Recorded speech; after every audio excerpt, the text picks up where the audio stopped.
Hello, everybody. This is Debbie Spoon's NSS webinar. This is CaveNet, and tonight we have a program about BSA caving policy and training. Just a reminder, this is recorded. All webinars are recorded and stored on NSS website of caves.org for any future viewing or downloading. We encourage you to download these, use them for grotto, regionals, for any kind of training purposes you would like. These are your webinars. We'd like to thank the NSS for being our sponsor and for our awesome webmaster, Alex. And all right, so we're going to go ahead and launch right into this. This may be a little longer presentation than what we are usually with.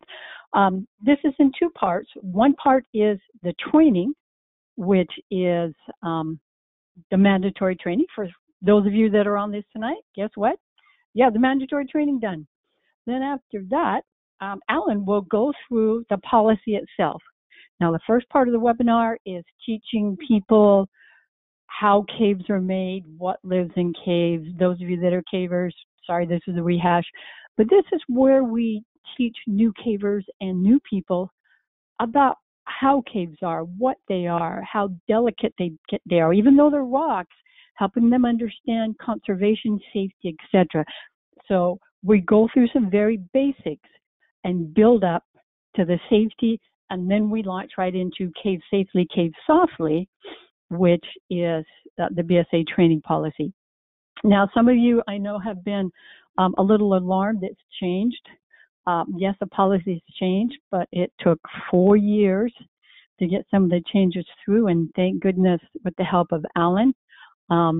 I was Ellen and Gary Schendel and a lot of cavers who helped read and reread and redraft this policy. We eventually got it through 2 years just to get everything hammered out, flying back and forth with all the BSA meetings to try and get this pushed through. So it's finally done.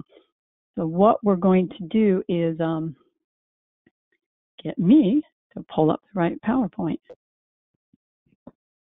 All right, come on, we're having a little glitches here. It always helps when I'm using somebody else's internet. All right, so here is the training portion. This is what is required for anyone who wants to take Scouts caving or anyone who wants to go caving for the BSA. Now, that's if you want the BSA insurance, etc., of liability protection. For those of us that have been in Scouts for a long time, you understand, you cross all your T's, you dot all your I's, and you're covered by the BSA. So this is to help. I want to make sure all of our cavers are protected and liabilities are covered. So this is called What You Need to Know Before Your Scout Caving Trip. Okay, this program is created in cooperation with NSS Youth Group Liaison Committee, which is Alan, bless his heart, and the BSA.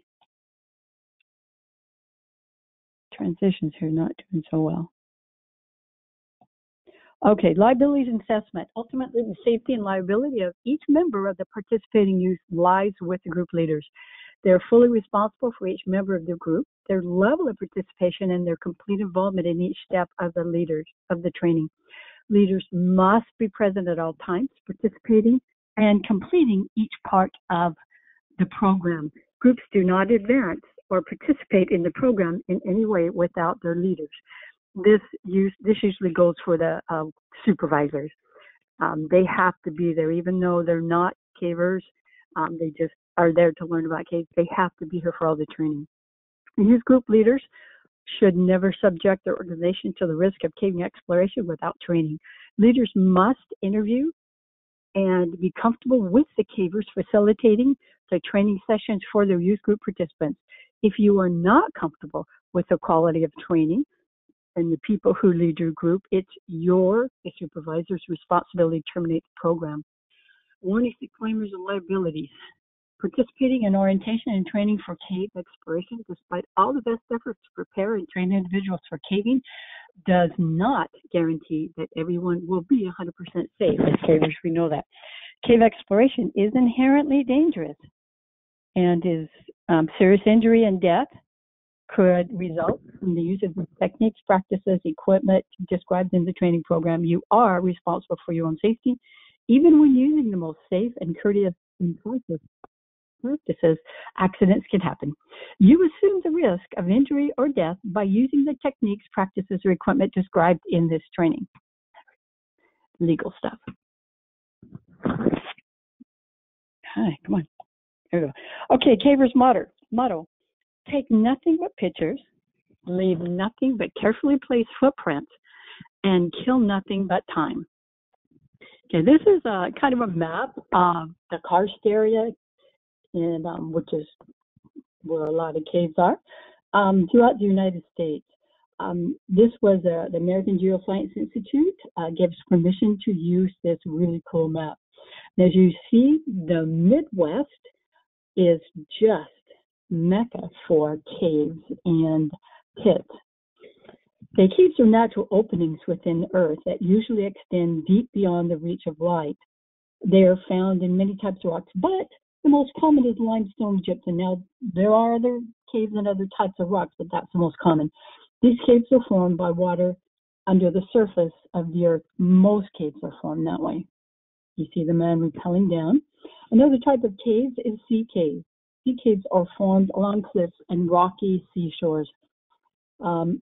As wave action collides with the rocks over time, it erodes bits and pieces of the rock. And through the seasons, the freezing and the cooling, it erodes the surface and makes larger and larger openings. If you see the arrow pointing to that person right there, you can get an idea just how big some sea caves can be. Sea caves are formed, we're already running this, by waves can hit and blow, averaging several hundred pounds per square inch, which erode the rock and soil and create many awesome sea caves.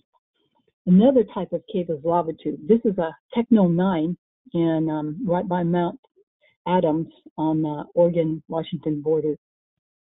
As the lava flows from its source, the volcano, the outside of the lava is cooled by the air and it creates a hard outer shell.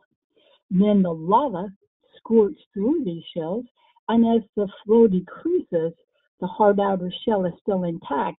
It becomes thicker and thicker, and eventually when the lava flow stops, you're left with a lot of these tubes. As you can see, there are several layers here that you can tell that the lava had decreased the flow. Just go over basic geology. Different types of caves, also called ice caves. They are extremely dangerous. Ice caves are for professionals and people who know what they're doing.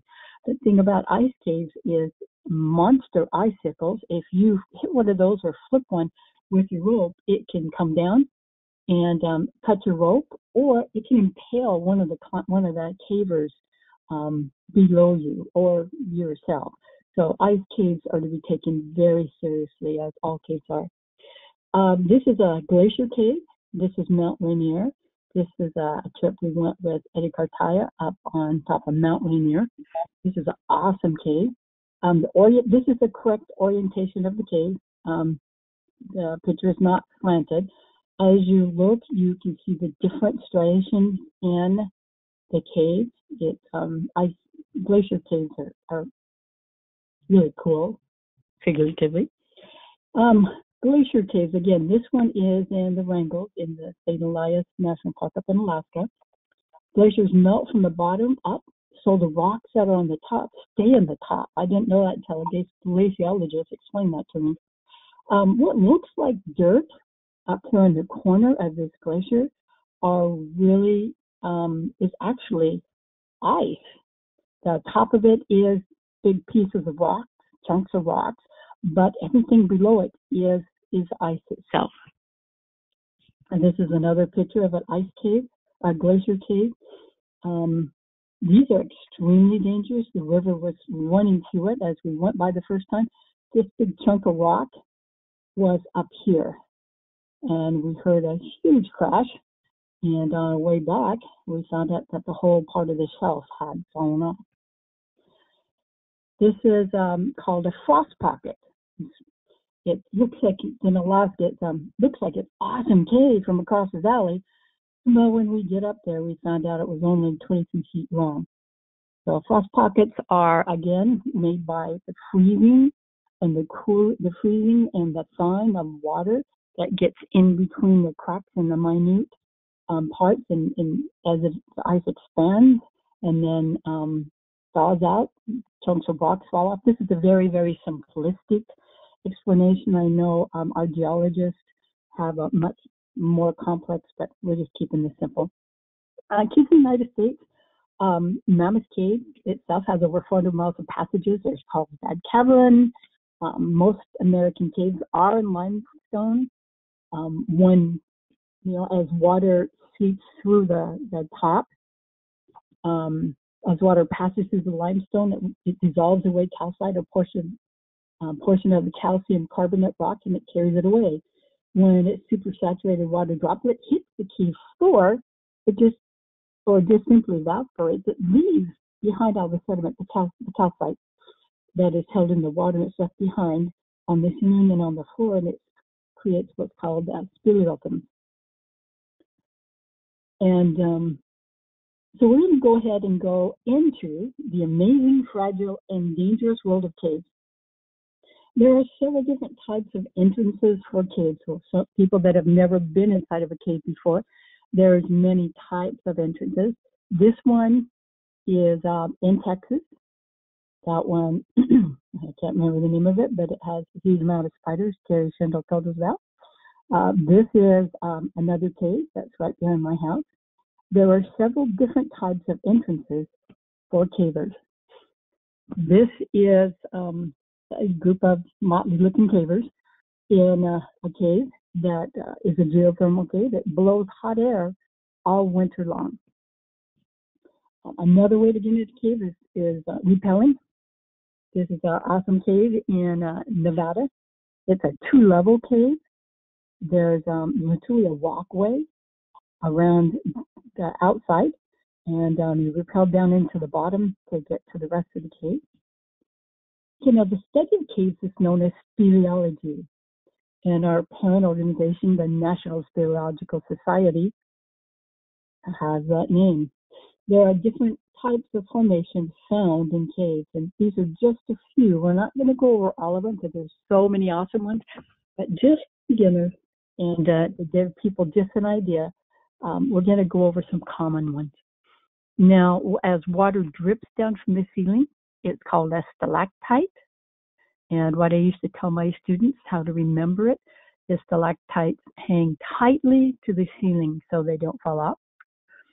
Stalagmites are on the floor. They reach up, and they're on the floor because they might fall over. And that was just a way for the students to understand. Flowstone looks like liquid rock. Some of it is so refined that it looks almost like you can stick your fingers in it. A column is a stalagmite and a stalactite together. There's halactites, which kind of twist and turn. Soda straws, which are hollow in the center. There are a lot, but we don't have time to go into all of them right now. That is why it's best thing to go find some books, read up on caving, and learn more about cave formation. There are several types of speleothems. Flowstone forms as water flows over walls, floors, and other formations and build up sheets of calcite that look like a rock waterfall. This is an awesome cave in Spain.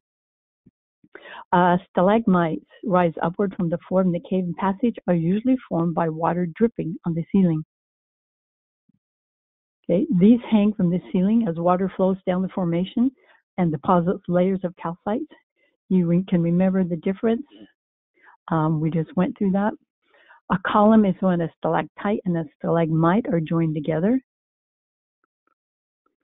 In general, all ceiling formations are basically stalactites, but because there's so many distinctive types, there are some that are more specific terms. For instance, this beautiful one right here is called a drapery.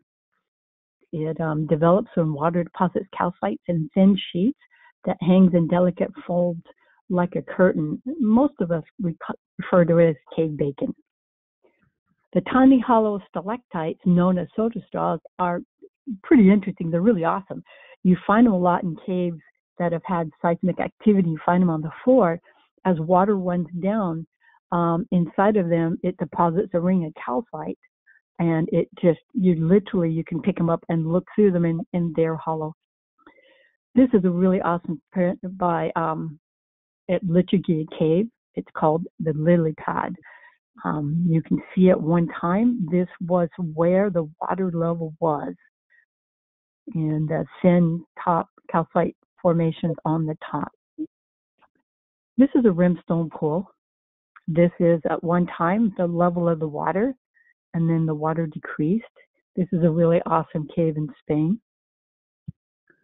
This are, I think these are gypsum spires, I'm not sure. This on the left is a friend of mine in Spain. They sent this picture to me after I came back. I have to talk to Gary Schendel and find out if he knows what those are. Okay, helictites are delicate, twisted speleothems. They form as air movement within partially humid caves causes the calcite formation to project all at odd angles from the ceilings. You can see that they literally look like they defy gravity, and they go out in all different directions.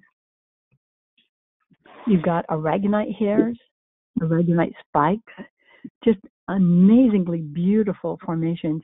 The thing about these is they're extremely fragile. Some of these are so fragile that a loud voice can shatter some of them, or just brushing them with your clothes.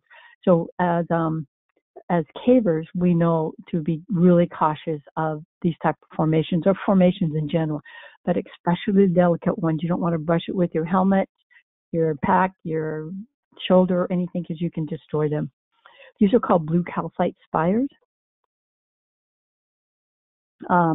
Nika Cave, Nika Mine in Chihuahua, Mexico is stunning. For those who have never seen the pictures of this, please look it up on the internet. You can type in Giant Crystal Cave, Mexico. These pictures were sent to me by Penny Boston. These are just amazing. This gypsum is the same thing that is used in drywall. And prior to Nika being found, it wasn't believed that gypsum crystals could ever be this large. But inside of this cave, due to it being 124 degrees and the temperature is 100%, Dr. Boston and Daniel Wingett were wearing ice vests. However, just with those ice vests on, it was so miserable in there, they could only be in there 10 minutes before their body would start to shut down. So Penny sent me this awesome picture of her in an ice suit. It's cooled by, on the back, there's a tank with just holding ice rods. Everything had to be low tech because the heat and humidity destroyed everything. So they had ice rods on the back to pump air in to breathe, and on their eyes. And then on the front of her suit, she's wearing a vest all the way down that has ice rods slid in between to try and keep them from overheating, because they literally just poach in their own body fluids, and they can only be out for, I think it was 30 to 45 minutes. This also is part of Nika. It's called Cave of Swords. Again, this is gypsum. Another interesting formation for those that have not been caving is this is all done by water. This is called Antelope Springs. It is a cave in western Utah. Pretty awesome. Some more beautiful formations. Again, remember, these are very delicate. Brushing them or touching them can shatter them, and they can never be replaced. They cannot be fixed. They will not grow back. They're gone. So we're very careful with caves. We are guests in caves. This again was sent. This is another beautiful cave in Spain. Okay, Lichigea Cave. This is called the Chandelier Room. Lichigea was formed by bacteria. It wasn't formed in the typical way that most caves are. Now we're going to go into cave creatures. Animals use caves in different ways. Animals use them Humans have used them for temporary shelters, but there are animals that live in them. You've got troglodytes, which literally means cave guests, troglophiles, cave lovers, and troglobites. They live in caves. These are the type of animals that live occasionally in caves. They come out, they go in, they don't spend their entire lives in there. But again, we are guests in these caves, and we need to remember it belongs to other creatures. These are animals who live mostly in caves, but can also live elsewhere. Different types of animals, and the harvestmen love Texas caves. Troglobites are animals who only live in caves. They can't survive anywhere else. You've got blind flatworms, blind millipedes. All of these are blind because in total darkness, there's no need for eyes. In fact, if you look, there's no pigment. This picture Dave Bunnell sent me, you can see right through the body into the internal organs because they don't need pigment. All right, now we're going to prepare to go caving. Rules are safety first and always. You have properly trained leaders, follow policies, and have permits. You have the proper attitude, proper equipment, teamwork, can't say that enough. Lead at front. You have a leader at the front and a leader in the back to make sure there's no stragglers. You always have two leadership at all times in BSA. That is non-negotiable. Okay, dangers of caves. There are a few of the dangers of caving. These are just a few. Biggest danger is trips and falls. People are busy oohing and eyeing and looking around. They're not used to having just a source, just light where their head moves. They're used to having a lot of light. Jumping, doing foolish things in caves usually leads to trips and falls. Rock falls, where people are climbing where they shouldn't, or maybe they're in an unstable place. Rock falls, another danger. Getting lost, thankfully this doesn't happen a lot, but it does happen a lot of times if people just calm down, take a look at where they are, and see if they have a map. If not, the best thing for you to do is to sit down, sit on your pack. Don't sit on the ground itself, but sit on your pack and wait, because when you put in your emergency timeout, someone will come look for you. Don't wander around, get more lost. Getting stuck. This doesn't happen a lot, but the biggest thing we've ever seen is people will tense up and then they're really stuck. But once they relax, they breathe, they calm down, 9.5 times out of 10, they'll slip right out and they can be able to negotiate. It's when you tense up and get all rigid that you tend to cause things to be more difficult. Dehydration is another really serious problem. People are busy, they're having a great time, they're excited, they forget to drink. What is one of the requirements on any of the cave trips I lead and the people I've trained is we always have a water break and a food break, and everybody has to have a drink and a snack. Well, I'm not hungry. I don't care. Fine. Just have a small sip of something. But we make sure everybody is hydrated, because dehydration leads to hypothermia. Now, you may think, well, my caves are really warm. Well, unless they're 98.6 and above, people can get hypothermia. Hypothermia will sneak up in the most amazing places. Another problem is bad air. And, certain sicknesses you can get from caving. Cavers there's a disease called histoplasmosis. There are several others that you can get if you're not careful in caves. Bad air is also caused from methane and other items that can be left over in the cave. Now, I notice I haven't said anything about mines. Mines are absolutely prohibited from any BSA trip unless it's a commercially operated mine with commercially guided tours. Scouts are not allowed in mines whatsoever. BSA puts their foot down on that, and that is an absolute non-negotiable. They won't even discuss it. Okay, so now we're going to talk about what to take into a cave. Basic equipment, however, equipment or safe and comfortable trip may differ from what's listed here. Everything goes through the qualified trip leader. All qualified trip leaders are responsible for telling people what they need. This is a general overview because as you travel through the country, different parts of the United States require different types of equipment for caving. You have the basic lights, etc. But the qualified trip leader will be the end all and of all of telling you what you need. It will be their decision because they know the region. Lights have to carry at least 3 independent sources of light. 2 that must be able to mount on your helmet. The third, we would like it to be helmet mounted, but if, sometimes kids don't have that.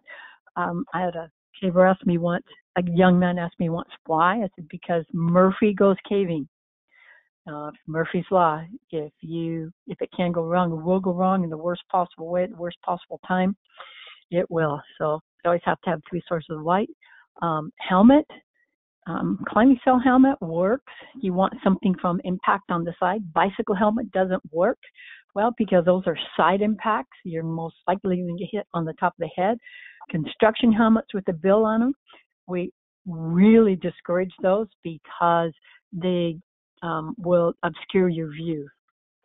Gloves are required to protect you from the cave and protect the cave from you.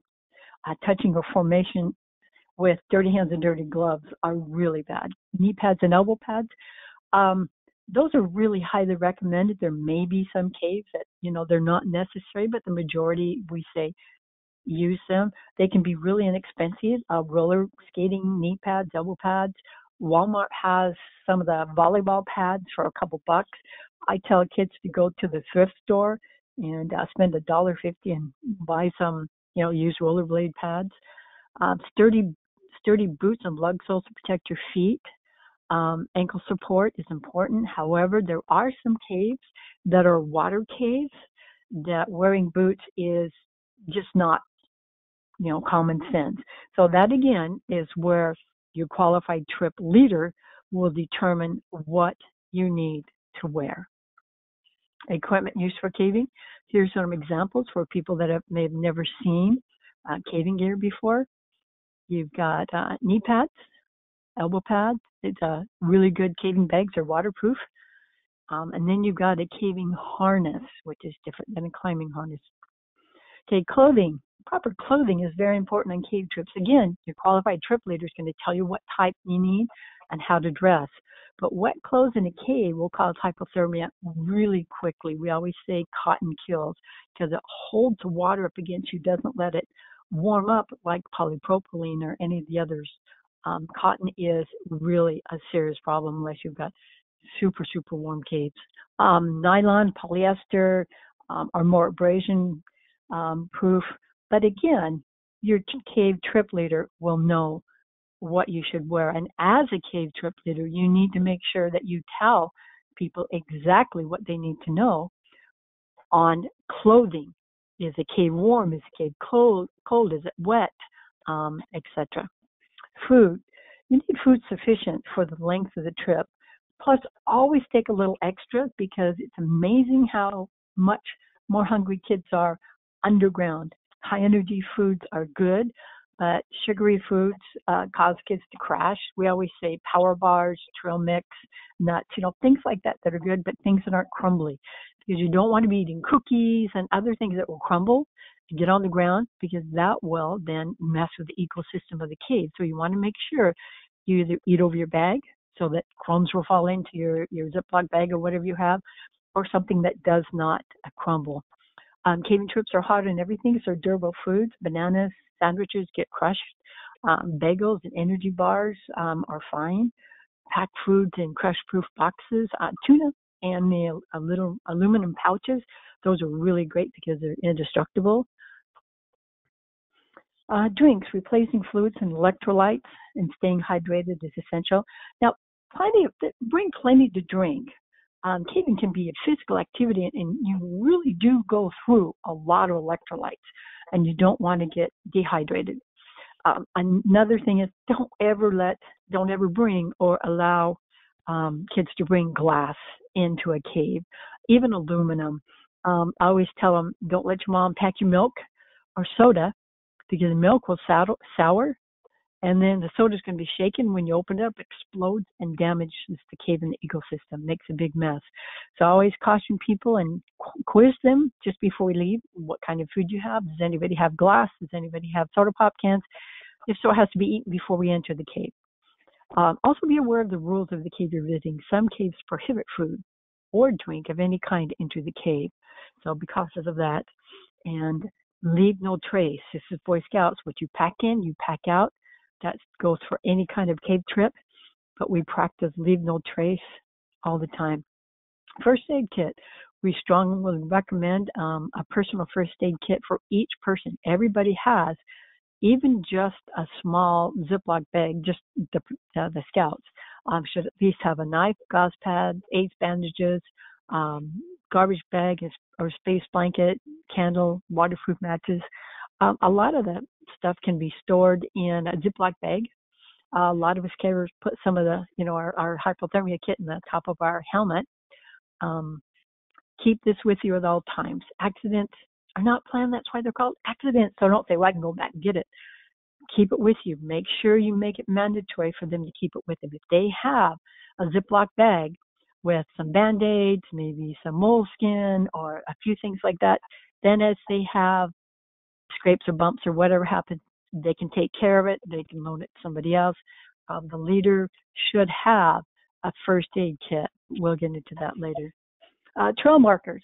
Use trail markers when inside the cave. Even if you have a map and you know the cave really well, placing markers along the way will help you ensure that everyone finds their way out. Now, people say, I've been in this cave 1,000 times. That may be great, but Murphy always takes out the leader. And so you're going to have a bunch of people there that may not know their way out. And if you want help or rescue team, put your markers out there so that the people can find their way out and the rescuers can find their way in. Having been on search and rescue for many, many years, having markers to where your patient is really helps. It cuts down time. One inexpensive way that we have found is you get the large craft sticks from Walmart or Target or any place and wrap reflective tape around it. We found out red is the most light catching. And put them along as just before you go, if you have a junction that you're going to and you're going to turn or go into another part of the cave, you put that marker just a little ways back into the place you're coming. So as you're coming out of another junction, you on your way back, you look and you go, oh, that's the way I'm supposed to go.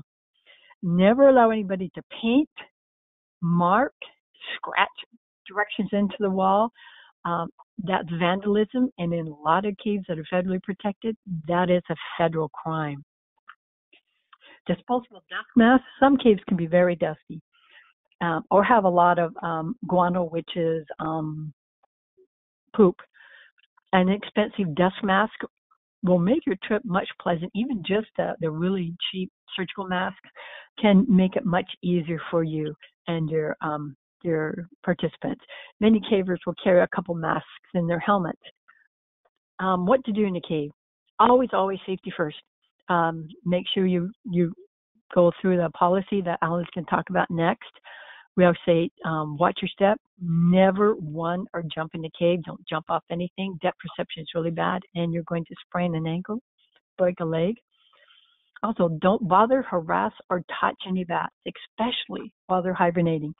Disturbing these bats will cause them to fly around.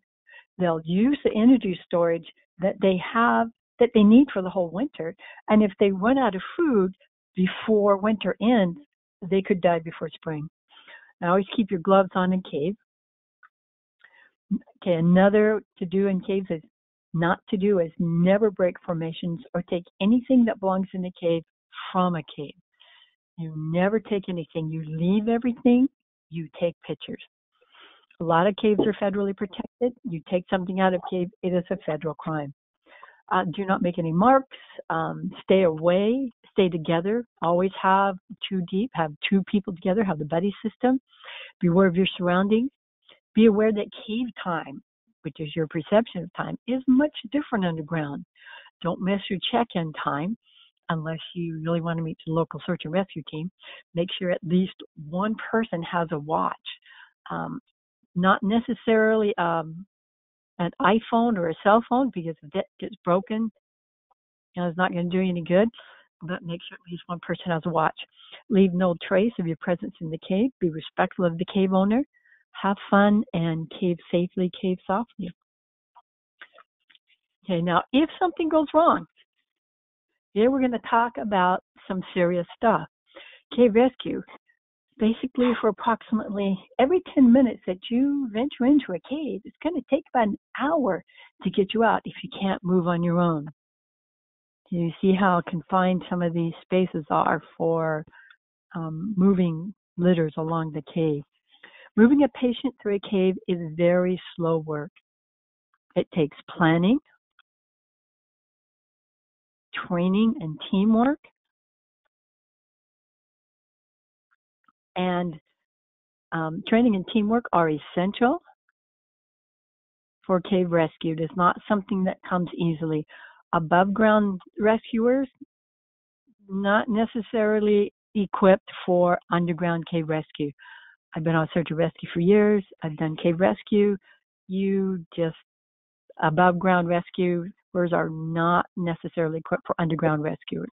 So cavers are great for being the cave rescue. Okay, caving ethics and conservation. Why did cavers seem so secretive? People say, why won't people tell me about caves? How come they act like it's a big secret? It's not secretive, it's protective. Because a once beautiful cave, as you can see here, was totally destroyed by spray painting, by vandals. And once that's on there, you have to sandblast it off, then you damage the rock to take it off. And cavers are protective. It may seem secretive, but it really is protected. Protect you and protect the cave. This is cave damage from harvesters. This is in Lehman's Cave. They were trying to put a decoration back together, but no matter how hard they tried, it just wouldn't work. And like this Troop 518. We even, sad to say, have some NSS members, like, that will have, way back in the old days, will have 3-digit numbers that have made their mark on caves. These were done by candles many, many years ago. And what to do? Be safety conscious, work as a team, follow instructions from leaders, follow all BSA policies, stay on trails, have all proper equipment, keep hydrated, take breaks to eat, and keep your energy level up. And as cave qualified leaders, we need to make sure that we take time to have them take drinks and to eat. And if we're going to be over there a couple hours, we always have lunch. And also, how cool is it for new people to have lunch in a cave? I mean, they talk about that for a long time. Learn as much as possible about cave, take a lot of pictures, and have lots of fun. What not to do in a cave. You don't smoke, chew tobacco, use drugs that may impair your judgment, leave trash, do anything, take anything from a cave. You don't drink alcoholic drinks or highly caffeinated drinks. That impairs youth judgment, or carbonated drinks that explode. The reason we put highly caffeinated drinks here is we had a time where just before we went caving, we weren't aware of this, youth drank 1 or 2 of those Red Bull, I think you call it, the high energy drink. And man, he was bouncing off the wall. We could not control him. We had to end the trip and take him out. So we always tell our youth, if you're going to drink caffeine, do it a couple hours before we get there, because if you drink the high caffeinated drinks, you get to stand out and wait for us to come back. Okay, so cave safely, take cave softly. So now I'm going to turn this over to Alan, who is going to go through our policy, which is up next, and then we'll take questions. So Alan, you ready? Yes, I am. Awesome. Okay, I'm just going to try to read through this, and I'm going to try not to commentary as much as I can, even though it's really tempting. We got to remember and explain the new merit badge that has caving attached to it at the end. Yes, Yes. the exploration badge. Thank you. Yeah. Yes. Okay, cave safely, cave softly. Requirements for unit caving. This is for unit caving. Okay, well, if a unit is a troop, crew, ship, whatever, as opposed to a council or district activity. Cave safely, cave softly is the Boy Scouts of America's procedure for organizing BSA activities in commercial and non-commercial caves or lava tubes. Cavers live by this motto: take nothing but pictures, leave nothing but carefully placed footprints, kill nothing but time. Caves represent some of the world's most accessible yet fragile wilderness resources. Cavers enter caves to explore, study, and protect the cave, its beautiful formations, and unique wildlife. Cavers understand the risks involved when exploring such areas and are prepared for the challenge. Taking youth into the total darkness of a unique ecological environment to see some of the Earth's most magnificent creations provides opportunities for growth. Caving is an exciting activity that can be appropriate for all levels of scouting, and caves are found within a few hours' drive in most of the country. Okay, the qualified trip leader is responsible for all procedures for safely conducting the caving activity. The adult supervisor works cooperatively with the qualified trip leader and is responsible for all matters outside the caving activity. If at any time the qualified trip leader feels that the rules are not being followed or there are unsafe activity, then the qualified trip leader has the right to cancel the trip. For more information, refer to the NSS Guide to Responsible Caving, and there's a link there for that. Okay, Cub Scouts and Weeblo Scouts are encouraged to visit commercially operated caves and lava tubes. For commercial operations, leaders should follow the guidelines set by the operators and reference Cave Safely, Cave Softly for more information. Non-commercial, easy caves with no access control, such as those in parks where people of all abilities are allowed uncontrolled access, may also be suitable for Cub Scouts and Weeblos. Boy Scout age youth are generally mature enough to enter easy wild caves, which means easily accessible, non-technical, non-vertical caves. A wild cave is anything that is non-commercially operated with a professional tour guide. Older Boy Scouts, Varsity Scouts, Sea Scouts, and Venturers should be ready to explore most technical wild caves.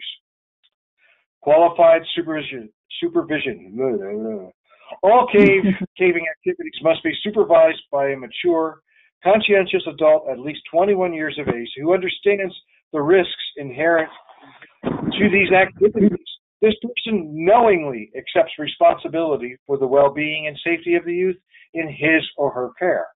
This adult supervisor is trained in and committed to compliance with the 8 points of the Boy Scouts of America Cave Safely, Cave Softly procedure, and responsible for recruiting and verifying the qualifications of the qualified trip leader. 2 adult supervisors are required for every 12 participants, with a minimum of 2 adults for any one group, and must be physically present with the group at all times. Adult supervisors must review the 8 points of Cave Safely, Cave Softly with their youth group prior to the cave trip. The adult supervisor is responsible for ensuring that someone in the group is currently trained in wilderness first aid. The group must carry a first aid kit that is appropriate for the experience. It is strongly recommended that all of the youth have completed the basic first aid course or have earned the first aid merit badge prior to caving trip, and all members should have in their possession a small personal basic first aid kit. The qualified trip leader is for non-vertical caving. For trips to non-vertical caves, there must be one qualified trip leader at least 21 years of age and one additional trip leader that is at least 16 years of age. Qualified trip leaders must have recent and ongoing caving experience and preferably be a member of the National Speleological Society or equivalent. They must be proficient in all necessary established safety practices, including cave rescue, and must also understand conservation measures, courtesy to cave owners, and any current environmental concerns for that caving area. The qualified trip leader must be very familiar with the cave to be visited. Vertical caving. Okay, vertical. This is for under vertical caving. Qualified trip leaders for vertical caving must be proficient in both non-vertical caving skills listed above and vertical caving skills. Okay, 2 qualified trip leaders are required. Vertical caving requires special ascending and descending equipment and techniques, vertical caving skills. In addition, they must be able to perform on-rope rescues in case of any emergency. The qualified trip leader managing the vertical caving activity must meet the following criteria: have successfully completed intermediate vertical training or equivalent from a training source associated with the NSS, and should have at least 1 year of ongoing vertical caving experience. Have experience teaching vertical caving techniques, or note qualified trip leader must maintain their skills through ongoing vertical activity and or training. Or be a qualified instructor in accordance with Climb On Safely, other than qualifications that are limited to artificial structures. And be currently trained from either of the following: the National Speleological Society, intermediate vertical training, or equivalent from a training resource associated with NSS, or a council-approved vertical caving training that is taught by someone who has successfully completed intermediate vertical training from a training source associated with the NSS. My pages are sticking. All qualified trip leaders must be current in their training and qualifications, assessments, or documented practices within 3 years. Qualified trip leaders must assure that all participants in the caving activity possess basic level vertical caving skills as established by the NSS. And there's a link for that. There are many institutions and or businesses that offer training for climbing and rappelling. However, most do not prepare instructors to lead groups of people on caving trips. Your local council COPE and climbing committee, area COPE and climbing advocates, and regional COPE and climbing chairs can help locate resources in the NSS to answer questions about caving. For guidance or additional information, contact the BSA's Outdoor Programs Properties Department through your local council office. 3, physical fitness. Adult supervisors must require evidence of fitness for caving activities with a current BSA annual health and medical record. The adult supervisor must adapt all supervision, discipline, and precautions to anticipate any potential risks, claustrophobia, fear of total darkness, etc., with individual health conditions. The adult supervisor should inform the qualified trip leader about each participant's medical condition. For his safety, the overall capability and pace of a caving group is always that of the least able member of that group, and no member of the group should ever be encouraged or permitted to attempt an act that is beyond their ability, even when the remainder of the group has the necessary ability. All participants must complete a pre-trip cave safety inspection of all necessary equipment conducted by the qualified trip leader prior to leaving on the trip. Each participant should learn to identify natural and simulated hazards and prepare to use the buddy system to monitor each concerns as dehydration, hypothermia, and an unusual high degree of fear or apprehension. Vertical caving by BSA groups is only permitted when all the participants possess the basic level vertical caving skills established by the National Speleological Society. Vertical caving skills must be taught under controlled conditions above ground. All youth are required to wear their complete ascending systems anytime they are en route. When safe and practical, bottom belays must be used during rappelling. If a bottom belay can't be used safely, then an auto-block hitch or separate top belay must be used.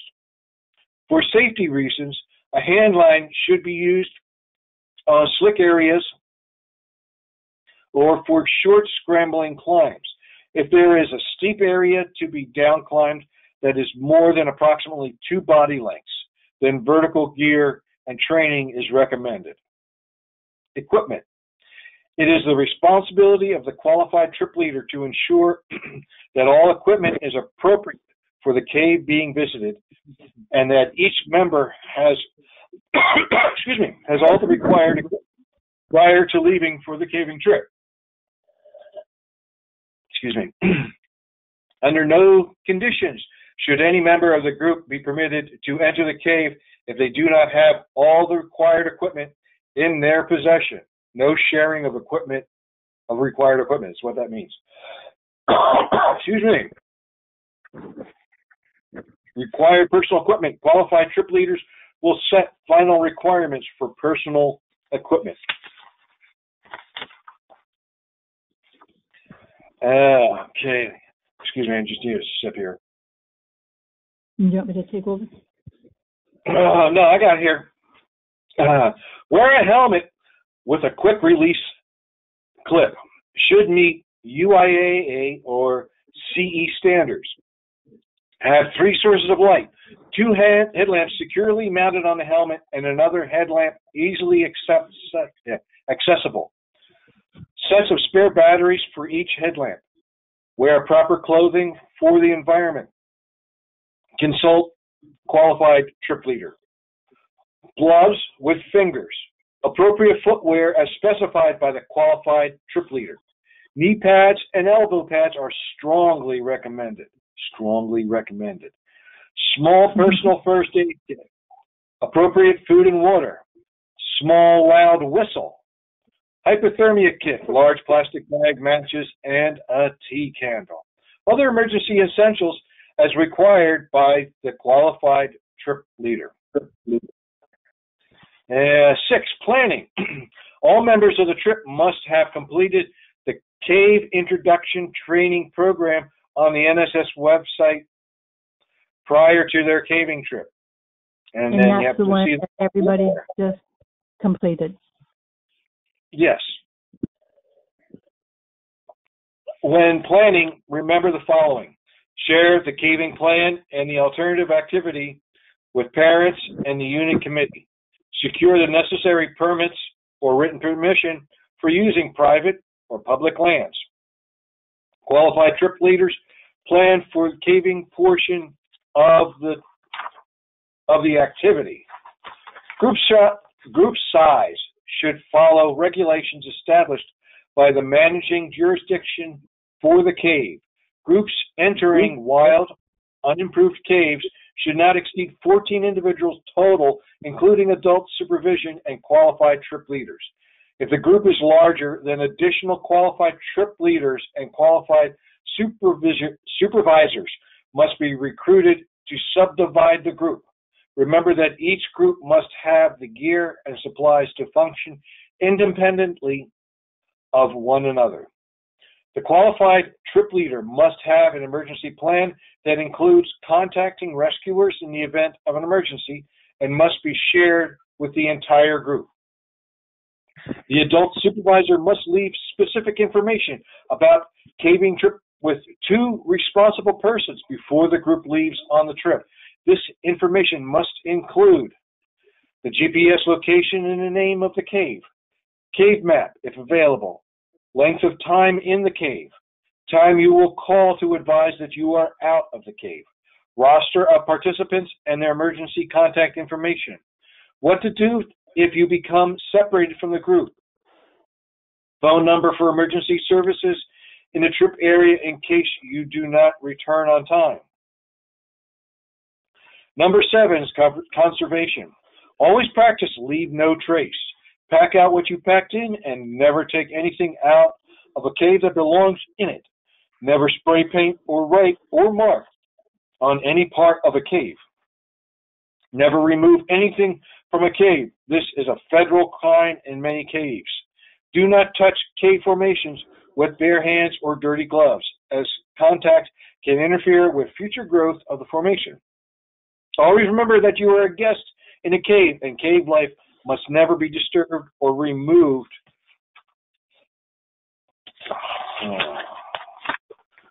from the cave for any purpose. During the winter months, hibernating bats should never be disturbed. Bats that are awakened too often will use up their winter store of fuel and die of starvation before summer. The qualified trip leader will explain your region's white nose syndrome or other decontamination protocol. Personal sanitation requirements should be met before entering the cave. If there is a sanitation issue while in the cave, then the appropriate containers must be packed out of the cave. Human waste will destroy the ecosystem of a cave and will also ruin the area for the next group of cavers. 8 is discipline. Each participant knows, understands, and respects the rules and procedures for cave safely, cave softly, and leave no trace. All participants should respect and follow all instructions and rules of the qualified trip leader. The applicable rules should be presented and learned prior to the outing and should be reviewed for all participants before activity begins. Running, jumping, horseplay, and solo exploration must be prohibited.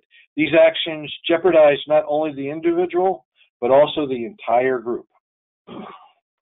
Additional information, Cave Rescue. The National Speleological Society's National Cave Rescue Commission, the NCRC, is a good source of information on cave rescues. Those interested in a caving trip may contact a local chapter, which is a grotto, of the National Speleological Society at www.caves.org. And that is the extent of Cave Safely, Cave Softly. All right. Thank you, Alan. Guys, I know that was kind of long, but for legal reasons, we had to read it word for word.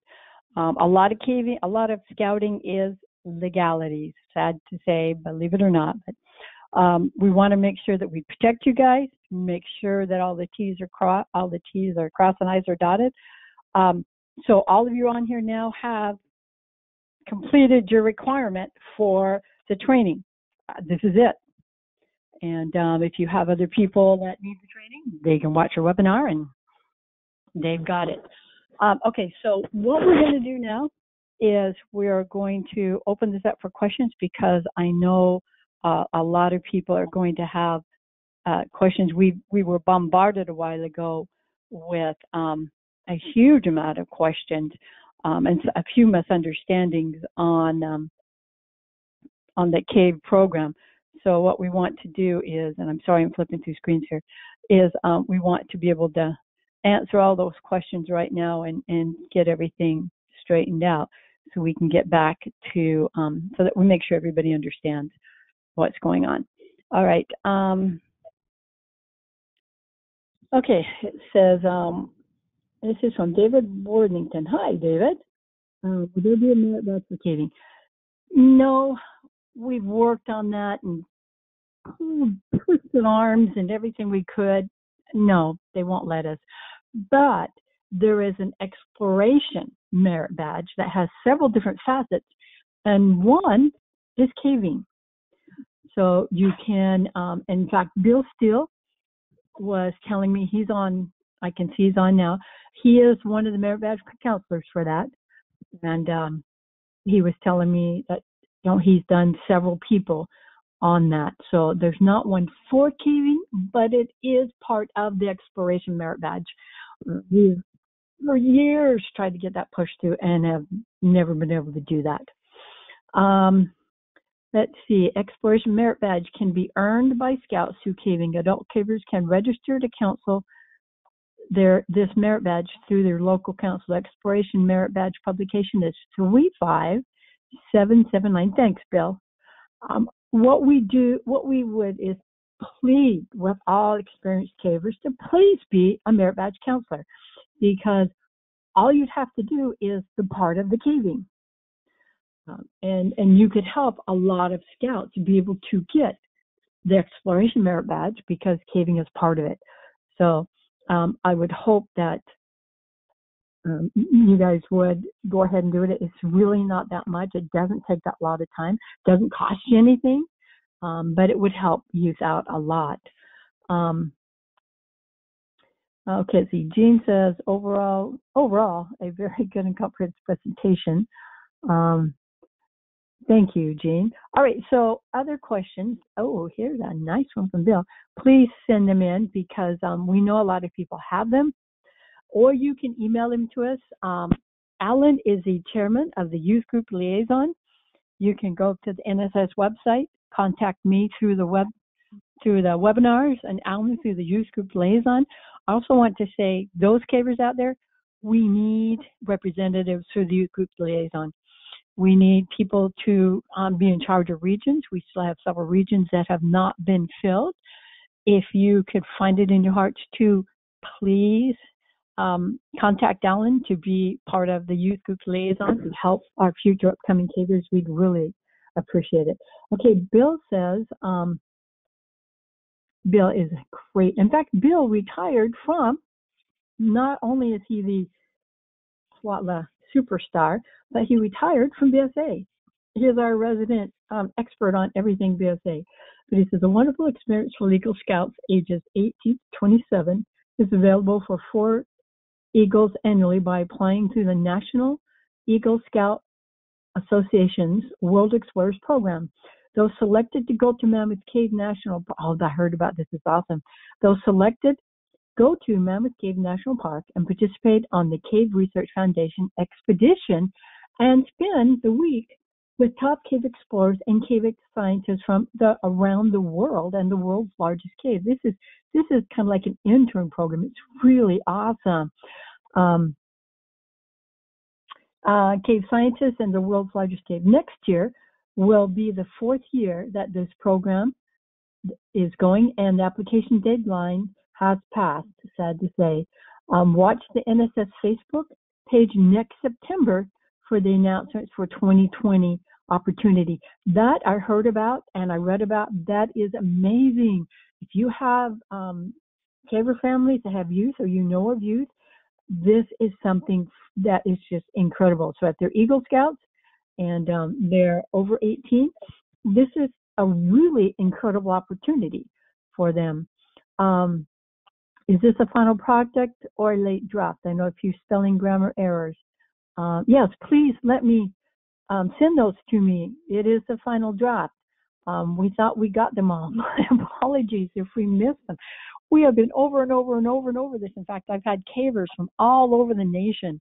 I had David from Florida who, thank goodness, spent hours with me on this. So yes, if there are anything like that, please let me know and I will fix it. It says, shouldn't details on how to go to the bathroom of the cave? Yes, I wanted to, but I wasn't allowed. When I wrote the policy and the PowerPoint, I was dealing with non-cavers. They didn't understand the necessity of that. That's where the qualified trip leader comes in. It has been a labor to get it this far. So yes, I wanted to, but I was told I had to fit it into a certain number of pages and they had to fit into a certain number of words. So yes, it would have been nice, but that's where your qualified trip leader comes in to tell people about pee bottles and burrito bags.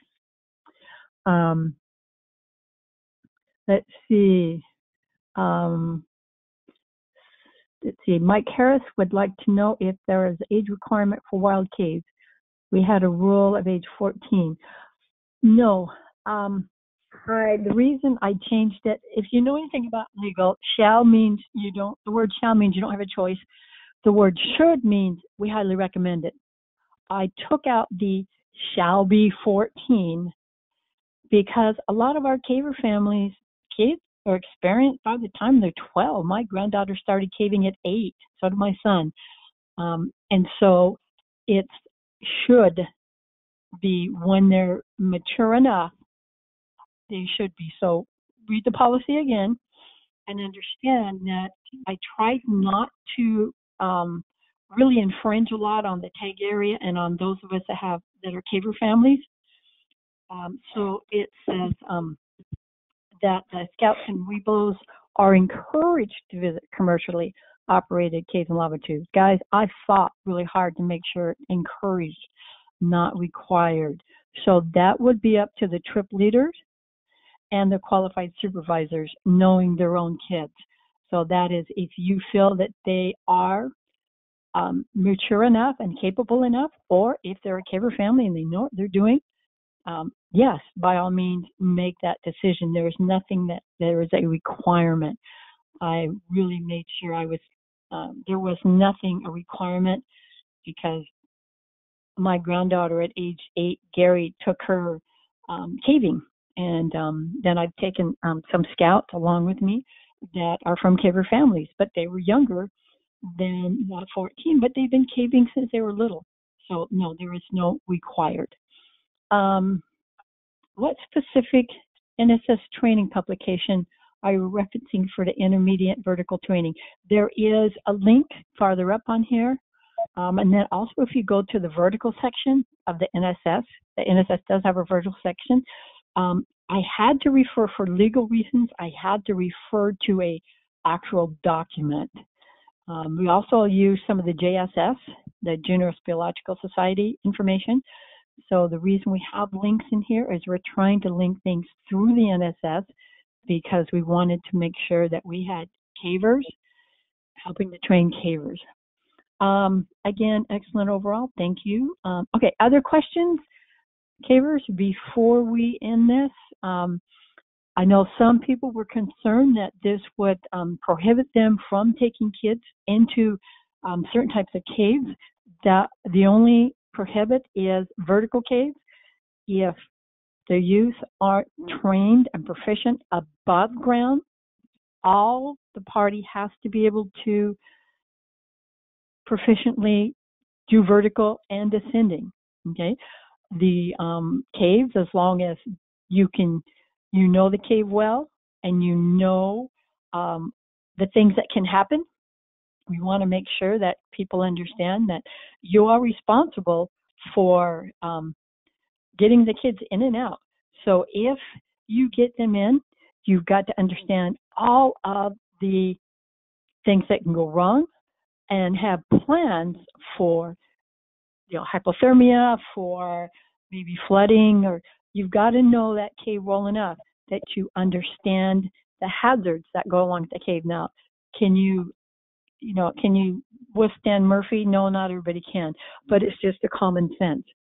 As a trip leader, know how many people you have, keep track of how many you have. Don't lose track of them while you're in the cave. Make sure when you exit, you've got everybody. Do a double count to make sure you have everybody. Make sure before anybody's allowed in the cave that they have all the equipment. My rule is we all meet the day of the cave trip, and I go through all their equipment personally. Everything is set out. I walk by, I look at it. If something's missing, I let them know. If they have time to go get it, great.